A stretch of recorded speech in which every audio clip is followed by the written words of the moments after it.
ça coûterait. À la croix, il a pris ma place. Un Dieu s'est donné.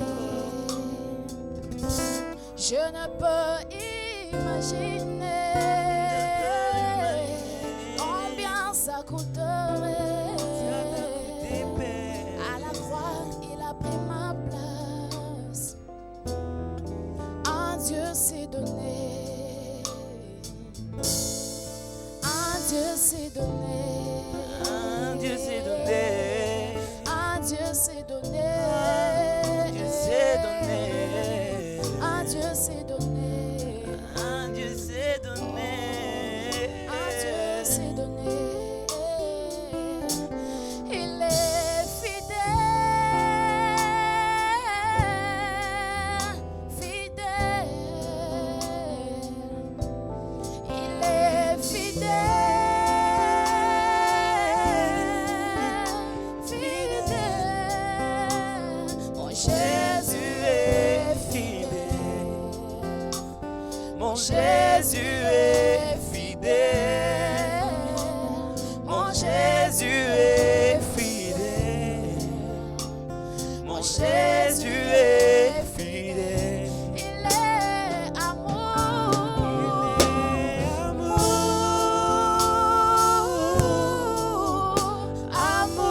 Amour. Il est amour. Amour. Mon Jésus est amour. Mon Jésus est amour. Mon Jésus est amour. Mon Jésus est amour. J'aimerais que chacun de nous élève sa voix pour glorifier le nom de Dieu. J'aimerais que nous puissions élever nos voix pour célébrer le maître de notre soul. C'est lui qui a ouvert son œil, qui a permis à ce que nous puissions nous réunir en Seigneur. Oui, il est digne d'être élevé, il est digne d'être célébré. Oh, bien-aimé, pense à ses bienfaits. Il est amour. Oui, il est Mon amour. papa est Son amour, amour est est amour, incommensurable. est amour. Oui, son amour est Oh, oh, oh. Aujourd'hui, en ce lieu, Il est amour,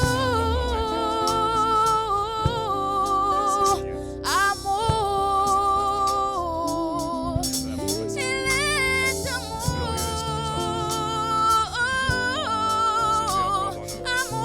amour. Mon Jésus est amour. Mon Jésus est amour. Mon Jésus est amour. Mon Jésus est amour. Il est fidèle. Il est fidèle, fidèle. Il est fidèle, fidèle. Mon Jésus est fidèle. Mon Jésus est fidèle. Mon Jésus est fidèle. Mon Jésus est fidèle. Oh, nyonso nakosala na mokili oyo kaka mpona kokumisa mokonzi na bakonzi. Oh, nyonso nakosala na mokili oyo kaka mpona kokumisa mokonzi na bakonzi. Ye abongi na lokumu mpona maso asaleli ngai. Ona loboko na ye ya nguya amimoi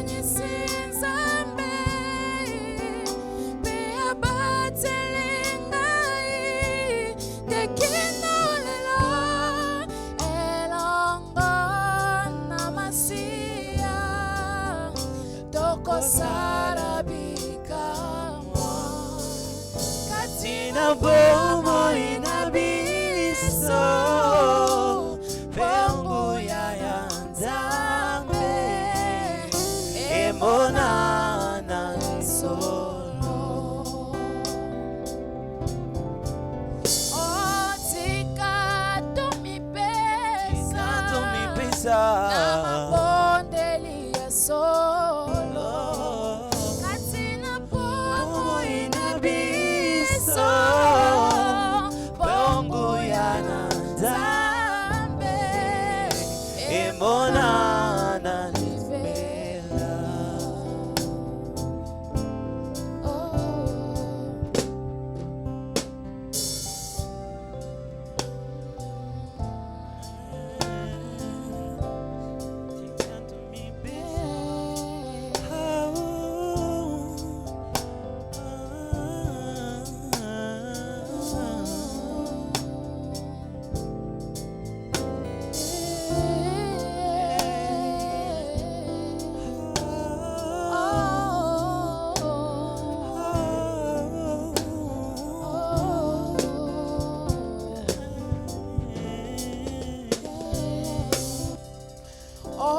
Kolotika na yembela yo Kolotika na kumisa yo Kolotika na netsola yo Amen. Alléluia. Chantons tous.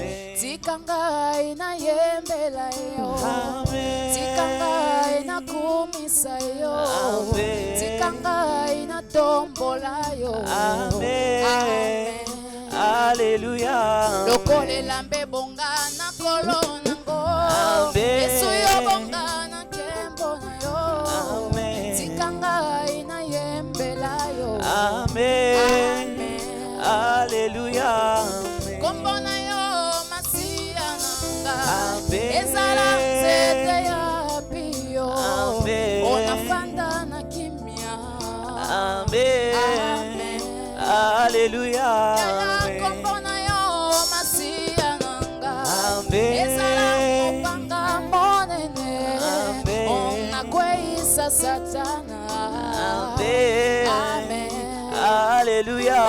Komba libota na bikite Amen. Komba famille na bikite Amen. Na biki na kombo na Yesu Amen. Alléluia. Batangelinga bakisya pharmacie Amen. Amen. Kombo na Yesu ndelo bikona Amen. Alléluia.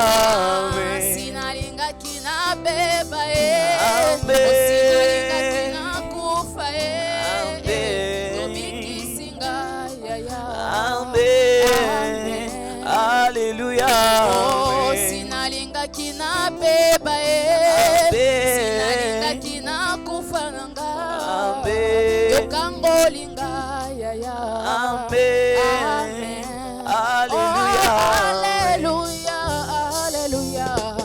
Alléluia na Yesu. Alléluia. Alléluia. Alléluia na Yesu. Alléluia. Alléluia.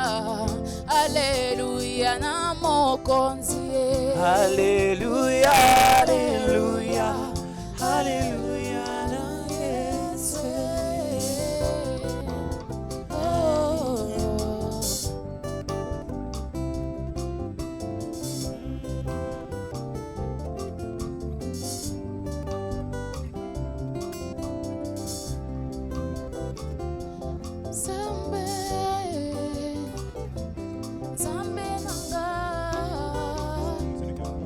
Bonjour, bonsoir. Tout dépend de l'heure à laquelle vous nous rejoignez. Nous sommes très contents de savoir que vous êtes très nombreux à avoir répondu à ce rendez-vous que nous nous sommes fixés pour ce 30 septembre. Et nous sommes contents de savoir que derrière les divers moyens disponibilisés par la technologie, les téléphones, les ordinateurs, nous sommes disposés à pouvoir passer ces bons moments à ce premier numéro de Et si on en parlait, notre émission Et si on en parlait.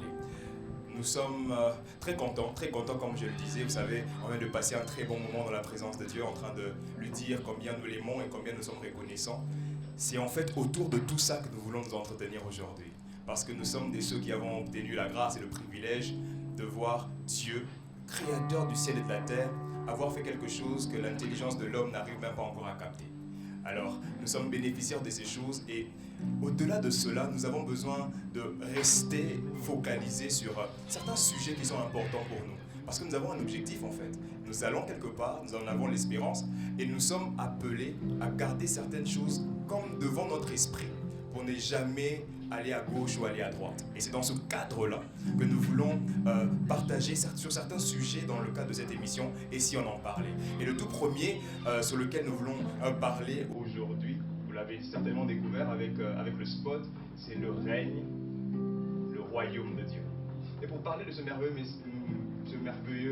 thème, je ne suis pas seul.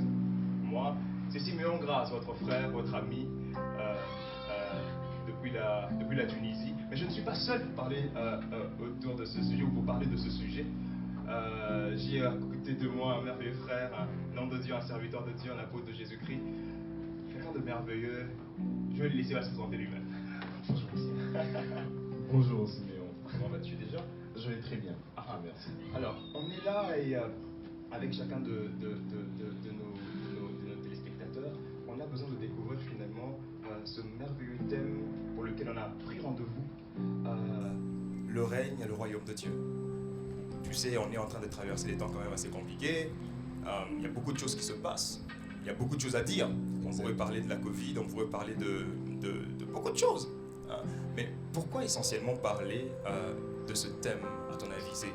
C'est quoi l'intérêt que celui qui est assis derrière, comme nous d'ailleurs qui en parlons, c'est quoi l'intérêt finalement de parler de ce sujet aujourd'hui? Déjà parce que comprendre le règne de Dieu est très vital, très capital pour des temps comme ceux que nous sommes en train de traverser, comme ce que le monde est en train de traverser. Déjà pour pouvoir bien vivre sur terre en tant qu'enfant de Dieu, pour pouvoir dominer, régner comme Dieu, notre Père, le veut, nous devons comprendre exactement ce qu'est son règne. Parce que, en d'autres termes, c'est son règne que nous sommes en train de manifester, que nous sommes appelés à manifester sur terre. Et donc, pour pouvoir le manifester, nous devons comprendre exactement en quoi consiste ce règne. Voilà pourquoi nous devons parler des sujets comme celui que nous allons en parler tout de suite. Je pense que chacun de nous se rend compte finalement, ça veut dire que ce fameux règne de Dieu dont nous serons en train de parler, fameux, vous en faites pas, ce règne de Dieu dont nous sommes en train de parler, finalement, il est établi apparemment selon ce qu'il dit, il est établi au milieu de nous, il est établi là, et nous sommes appelés à le vivre et à le manifester. Nous sommes dans des temps très fâcheux, c'est vrai, mais la vérité c'est que parler de ce sujet garde notre attention et notre focus sur les choses essentielles et importantes pour nous en tant qu'enfants de Dieu. Parce que vous savez, lorsque beaucoup de choses s'agitent dans la réalité, on a souvent tendance à donner notre attention à ces choses. Alors qu'il y a des choses qui comptent vraiment, qui lorsqu'elles sont installées véritablement dans notre cœur et lorsque nous gardons le regard sur ces choses, nous sommes rassurés de nous voir transcender ces choses et vivre finalement l'imposition de ce que Dieu attend de nous sur la face de la terre. Alors, allons-y finalement droit au but. Le règne de Dieu, qu'est-ce donc? Le règne de Dieu, le royaume de Dieu, pour donner une définition simple, je vais prendre le mot grec qui est basileia. Basileia veut dire règne, autorité, pouvoir. Basileia fait aussi allusion à l'autorité qui est léguée aux chrétiens, aux personnes qui croient en Christ pour pouvoir dominer. Et lorsqu'on parle du règne de Dieu, on fait allusion à cette autorité, à ce pouvoir qui vient de Dieu et qui s'établit dans un endroit donné, ou plutôt, plus précisément, dans des individus. Donc déjà pour essayer de mieux expliciter encore, le règne de Dieu, lorsqu'on prend par exemple dans le contexte juif, l'on voit Dieu qui se présente au peuple juif comme étant un roi. Limite, si je peux dire, l'une des premières présentations de Dieu à son peuple, c'est qu'il est un roi. Il est un roi qui gouverne et les enfants d'Israël sont ses sujets. Et cette même image, en fait, Dieu voulait qu'il garde cette même image parce que c'est ainsi que Dieu fonctionne. Dieu, notre Père, est un roi. Il est un roi et il règne. Et nous sommes ses sujets, ses enfants, ses sujets. Et cette même mentalité ou cette même image, le Christ Jésus en venant sur terre, l'a approfondi. Il ne s'est pas limité à présenter le royaume de Dieu comme un endroit où nous irons après la fin de tout, mais il a présenté le royaume de Dieu comme une autorité, un pouvoir que nous recevons ici sur terre. C'est là même qu'est venue l'ambiguïté avec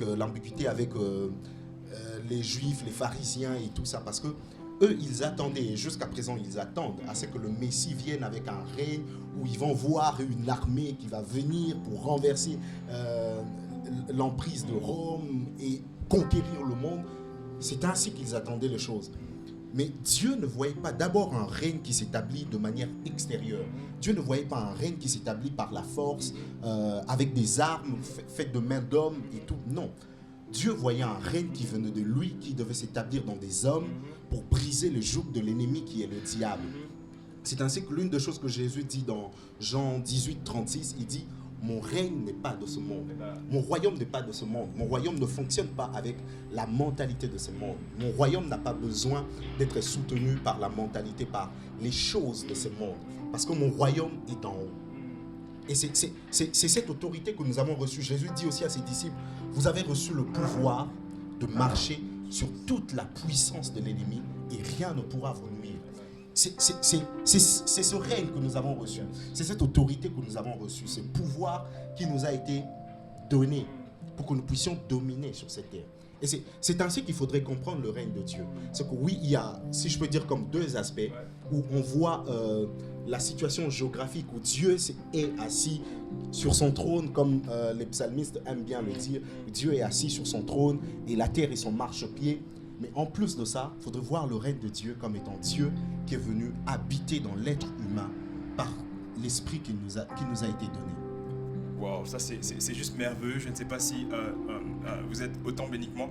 C'est-à-dire que la bonne nouvelle qu'il y a à l'intérieur de tout ce qui vient d'être dit ici, c'est déjà une très bonne nouvelle. C'est que Dieu qui domine en tant que roi, s'est décidé en fait d'établir son règne dans des hommes sur la terre, de manière à ce que les hommes soient en train de fonctionner comme Dieu aurait fonctionné s'il était sur la terre.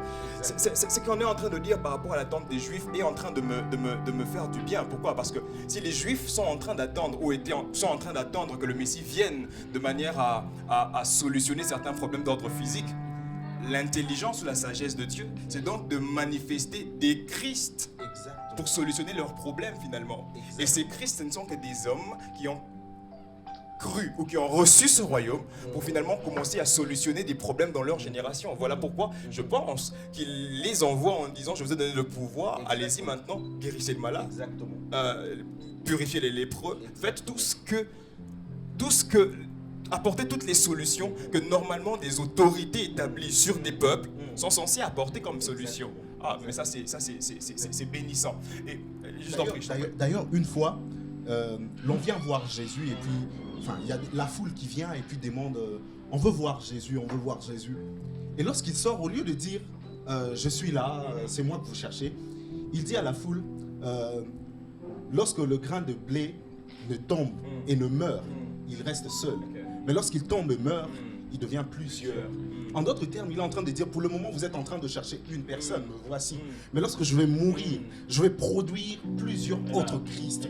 Vous ne serez plus que fixé à me chercher, moi. Vous me verrez à travers plusieurs personnes. C'est ainsi que l'apôtre Paul dit dans Romains 8, le verset 19, il dit, car la création tout entière attend avec un ardent désir la manifestation des fils de Dieu. Pourquoi? Parce que par les fils de Dieu, la création voit le règne de Dieu s'établir. Alors, est-ce qu'il y a un fils de Dieu? Est-ce qu'il y a un fils de Dieu de l'autre côté de la caméra comme ici? Est-ce qu'on peut simplement être en train de prendre conscience que ce que Dieu attend de nous, ce n'est d'abord pas seulement se limiter à aller le dimanche à l'église. Moi, j'aime bien aller dimanche à l'église. J'aime bien quand je suis en fellowship avec mes frères et sœurs. Mais que Dieu nous attend à un peu plus que ça. En fait, à beaucoup plus que ça. Vous savez, ce qui est intéressant avec ce sujet du royaume de Dieu, c'est que Christ lui-même, en entrant dans le monde, Christ lui-même, en commençant le travail pour lequel il était venu sur terre, commence ce message en disant « Le royaume de Dieu s'est approché de vous ». Grande question. Moi, je me pose la question, je me dis, mais pourquoi Dieu, pourquoi Jésus, en commençant son enseignement sur terre, commence par dire que le royaume de Dieu s'est approché de vous? Parce que si le royaume de Dieu s'est approché de nous, ça veut donc dire qu'il s'était éloigné. Ça veut donc dire qu'on était loin de ce royaume. Quelqu'un va me poser la question, on va nous poser la question de dire, mais vous parlez bien, mais ok, mais Dieu n'est-il pas le roi du ciel et de la terre? Dieu ne règne-t-il pas sur l'univers tout entier?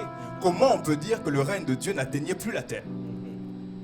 Comment on va dire que le règne de Dieu, l'autorité de Dieu qui doit s'exprimer, n'atteignait plus la terre? En fait, à vrai dire, Dieu a toujours voulu à ce que l'homme puisse régner sur la terre. Il est écrit que les cieux sont les cieux de l'Éternel et la terre, il a donné au Fils des hommes. Dieu a toujours voulu, lorsque Dieu a créé Adam et puis il l'a placé sur la terre, il a littéralement dit à Adam de régner, de dominer sur toute la terre. L'erreur avec Adam, c'est qu'il a vendu son autorité. Il a légué son autorité au diable. Le diable a eu le pouvoir sur toute la terre. La Bible dit que la terre entière est sous la puissance du malin. Le diable a eu la domination. Et Romains 5, 16, 17 dit que par la faute d'un seul, donc par la faute d'Adam, la mort a régné sur tous les hommes. Donc le diable a eu le pouvoir de régner, de faire régner son régime sur toute la terre, sur tous les hommes, à cause d'Adam qui était comme le premier d'entre nous, qui était le premier d'entre nous, celui qui nous représentait en premier. Et il a fauté, le diable a régné sur tous. Mais la bonne nouvelle, c'est que Dieu ne s'est pas arrêté là, ou le plan de Dieu ne s'est pas arrêté là. La Bible dit, dans Romains 3, 23, la Bible dit, car tous ont péché, sont privés de la gloire de Dieu, qui est en d'autres termes le règne de Dieu. Mais le 24 nous dit qu'ils sont gratuitement justifiés au moyen de la rédemption qui est en Jésus-Christ. En fait, ça veut dire que ils ont perdu la gloire, ils ont perdu le règne, mais Dieu a prévu un moyen de rédemption, un moyen pour remettre les choses telles qu'il a toujours voulu qu'elles soient. Et pour remettre les choses en place, Dieu a envoyé Jésus. Dieu a envoyé Jésus. Et Christ est venu. C'est pour ça que lorsqu'il vient, comme tu disais tantôt, il vient, il dit le royaume s'est approché. Parce que à cause de la faute d'Adam, il y a eu cette séparation. Ésaïe dit, dans Ésaïe, l'Éternel dit que ce sont vos fautes qui mettent une séparation entre vous et moi. Mais la bonne nouvelle vient dans Romains 5, le verset 1, qui dit que par Jésus, nous sommes réconciliés avec Dieu. Nous sommes réconciliés. Il ne faut pas oublier que ce n'est pas le règne des hommes, c'est le règne de Dieu qui se manifeste par des hommes. Donc pour que ce règne se manifeste, il faut que celui qui est le roi soit réconcilié avec ceux qui doivent manifester ce règne. Et c'est ce que Jésus est venu faire. Jésus est venu nous réconcilier avec le Père. De sorte que ce qui faisait l'objet de notre séparation, ce qui était le sujet de notre perte du règne, d'autorité et de pouvoir, ne soit plus. Et Jésus a payé le prix pour ça. De sorte qu'aujourd'hui, nous puissions manifester gratuitement, librement, pleinement le règne de Dieu. Donc tu veux me dire que tout enfant de Dieu, tout celui qui est enfant de Dieu, est en droit de manifester librement et légalement Exactement. le règne de Dieu sur la terre. Exactement. Alors la grande question que vous vous posez avec moi, en quoi consiste le règne de Dieu? En quoi finalement consiste ce règne de Dieu? On va le citer rapidement, je sais qu'il va renchérir sur cela. J'ai essayé de feuilleter un peu ma Bible. Ma Bible dit que le royaume de Dieu ne consiste pas en parole, mais en puissance. Je suis choqué. Ma Bible dit que le règne de Dieu, ce n'est pas le manger et le boire. Or, toutes ces choses sont destinées à faire du bien aux hommes. Alors, si maintenant toutes ces choses qui sont destinées à faire du bien aux hommes, la Bible dit que le règne de Dieu, ce n'est pas d'abord le manger, ce n'est pas d'abord le boire. C'est alors quoi? Ça consiste en quoi finalement ce royaume de Dieu? C'est Romains 14, 17, je crois bien. Il dit que le royaume de Dieu, c'est la justice, la paix et la joie par le Saint-Esprit. La justice parce que Dieu est venu justifier les hommes. Dieu est venu en Jésus pour nous justifier, pour nous donner le droit légal de pouvoir porter son identité, de pouvoir nous présenter en étant de ceux qui lui appartiennent. Dieu est venu nous justifier. Et Jésus dit ceci du Saint-Esprit dans Jean 16. Il dit, Jean 16, le verset 8, il dit que lorsque l'Esprit viendra, il convaincra le monde du péché, de la justice. Et lorsqu'il explique, il dit de la justice parce qu'ils n'ont pas cru en moi. Plutôt, il dit que le prince de ce monde est déjà jugé. Et nous sommes acquittés. Le poids de la condamnation a été ôté. Et c'est d'abord ça. Au fait, ce que Dieu veut, c'est que le monde ne vive plus sous la condamnation qui a pesé sur lui depuis depuis la faute d'Adam. Dieu est venu pour justifier l'homme. Deuxièmement, la joie, parce que... Et lorsqu'il parle de la joie, c'est vrai que tu as dit le manger et le boire, ça procure de la joie. Ça procure de la joie. Oui, ça procure de la joie. Mais cette joie dont il est en train de faire mention, c'est bien au-delà des circonstances. Bien au-delà.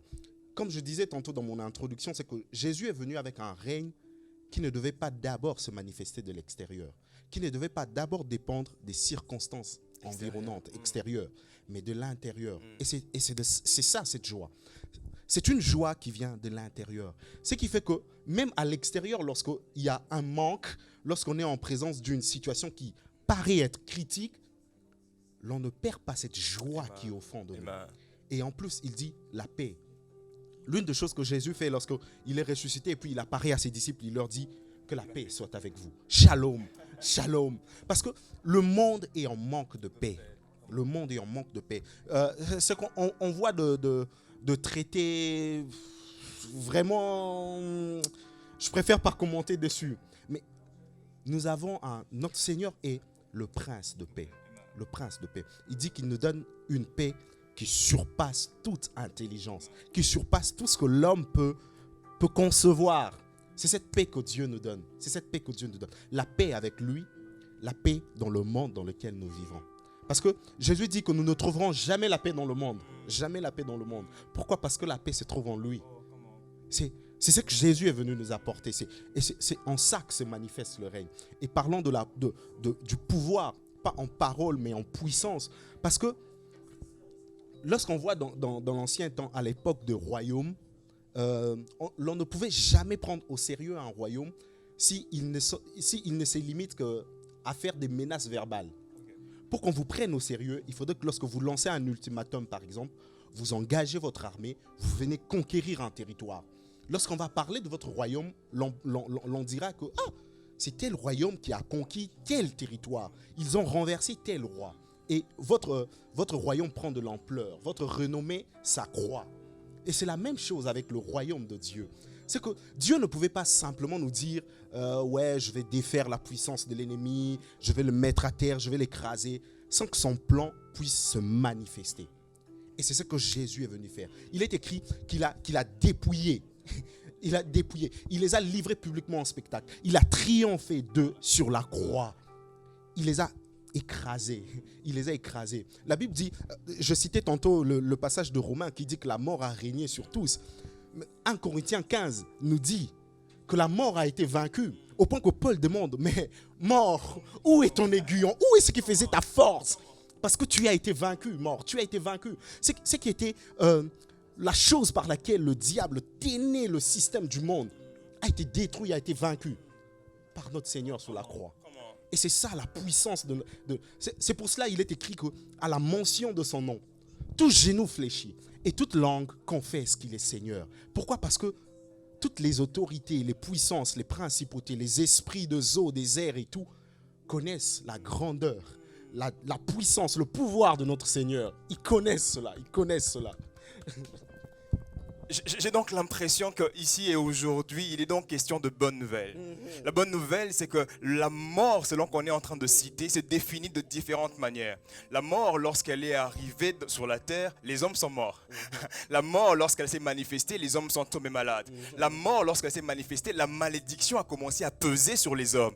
La mort, lorsqu'elle a commencé à se manifester, l'échec a commencé à se manifester.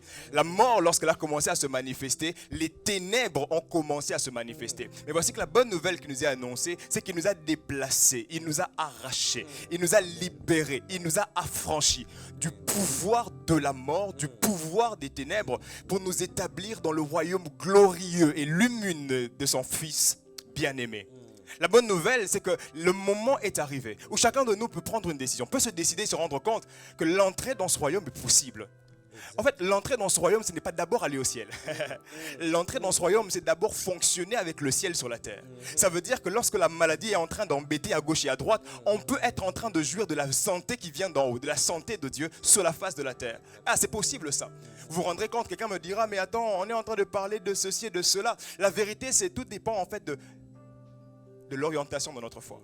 lorsque nous parlons du règne de Dieu sur la terre, nous parlons du fait que l'autorité de Dieu est établie en nous. Nous obéissons à sa parole, nous obéissons à ses commandements, nous obéissons à sa volonté. Mais cela nous procure quoi? Nous procure en fait le fait qu'en étant ainsi en alliance avec lui, la paix, la joie et la justice nous caractérisent.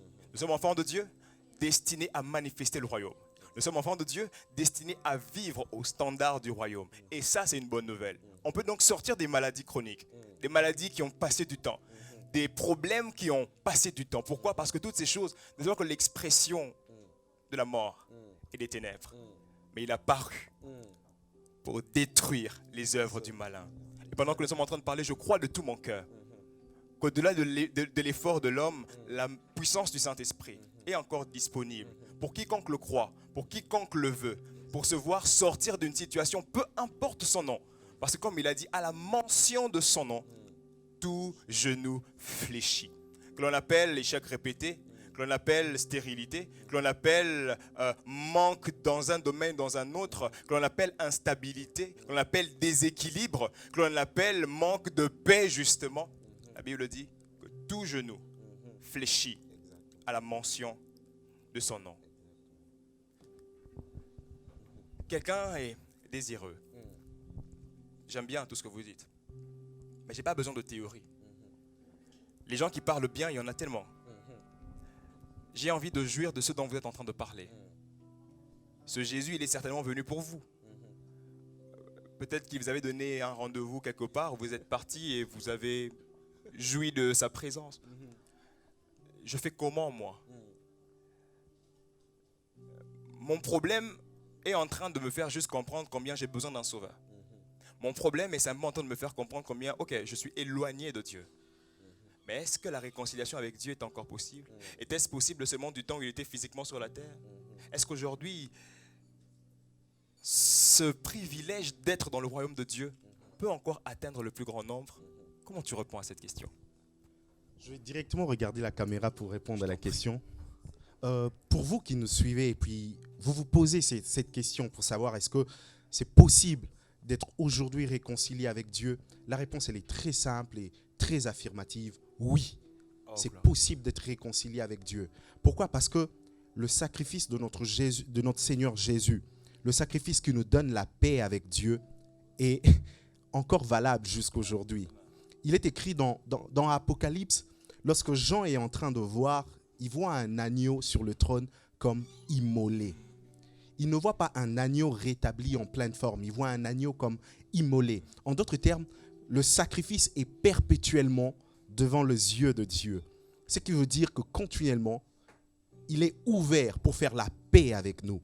Et il est écrit qu'encore aujourd'hui, Dieu annonce au monde, soyez réconciliés avec moi. Oui, c'est possible aujourd'hui pour vous qui nous regardez d'être réconciliés avec Dieu par notre Seigneur Jésus-Christ. Il suffit de croire dans votre cœur que Dieu l'a livré pour vos fautes, qu'il est mort pour vos péchés, qu'il est mort pour ce qui faisait la séparation entre vous et Dieu, et que Dieu l'a ressuscité pour votre justification, et de le confesser de votre bouche, de sorte que vous soyez sauvés.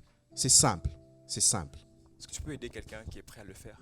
Oui, pour vous qui nous suivez et que vous avez besoin de devenir participant de ce royaume. Comme je disais tantôt, il suffit juste de croire dans votre cœur que c'est pour vous qu'il est mort, que c'est pour vos fautes qu'il est mort, qu'il a payé pour vos péchés, car il est écrit que le châtiment qui nous donne la paix avec Dieu, est tombé sur Jésus. Il suffit juste de croire dans votre cœur et de confesser de votre bouche et de confesser avec moi maintenant, Seigneur Jésus, je t'ouvre mon cœur et je t'accepte maintenant.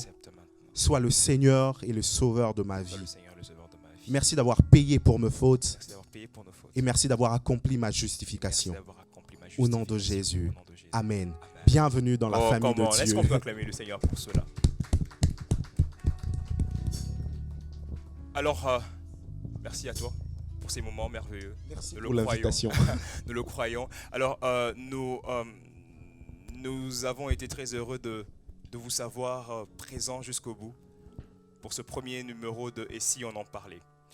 Vous voyez, ce sera certainement comme ceci. Vous en faites pas, toutes les fois que vous nous reverrez ici, ce sera pour annoncer une très bonne nouvelle. Parce que cette bonne nouvelle de l'œuvre de Jésus-Christ de Nazareth est tellement profonde. Cette bonne nouvelle, elle est tellement profonde, voulais-je dire. Elle est tellement profonde et elle nous fait tellement de bien aujourd'hui encore. Alléluia. Alors, nous allons prendre rendez-vous avec vous certainement pour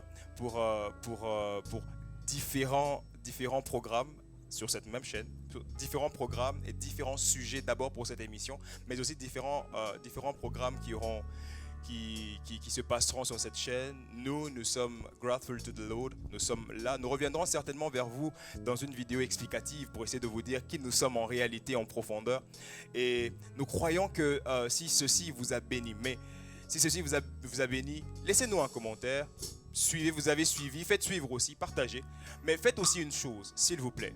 Si vous avez une question, si vous avez une préoccupation, si vous voulez entrer en contact avec nous, faites-nous le savoir au niveau des commentaires. Nous disponibiliserons certainement le numéro en description. Mais sinon, je peux déjà les citer. On est sur le plus 216 20. Excusez-moi. Plus 216 20 68 99 06. Je répète. Plus 216 20 68 99 06. Et plus 216 544 250 78. Vous en faites pas, on laissera en description. Et si vous avez des questions, si vous avez des préoccupations, si vous avez de remarques, laissez-nous ça en commentaire et nous serons heureux de vous lire et certainement de vous répondre. Vous avez aimé, nous vous supplions, abonnez-vous à cette chaîne pour ne plus manquer de rien, parce qu'assurément, je le répète, toutes les fois que vous nous verrez ici, ce sera pour de très bonnes nouvelles. Que le Seigneur Jésus vous bénisse, que sa grâce marche avec nous et que nous restons conscients de la justification que nous avons en lui et en lui seul. Que le Seigneur vous bénisse. Seigneur Jésus, je t'aime, je me donne tout à toi. Que les écailles de mes yeux tombent pour que je te voie tel que tu es. Ramène-moi aux choses simples qui me montrent ta grandeur. Les cieux et la terre suffisent pour décrire toute ta splendeur. Ouvre mes yeux que je voie ton armée qui m'entoure, que je cesse de croire à la taille des illusions, que j'affronte la nuit, le jour. Tu es plus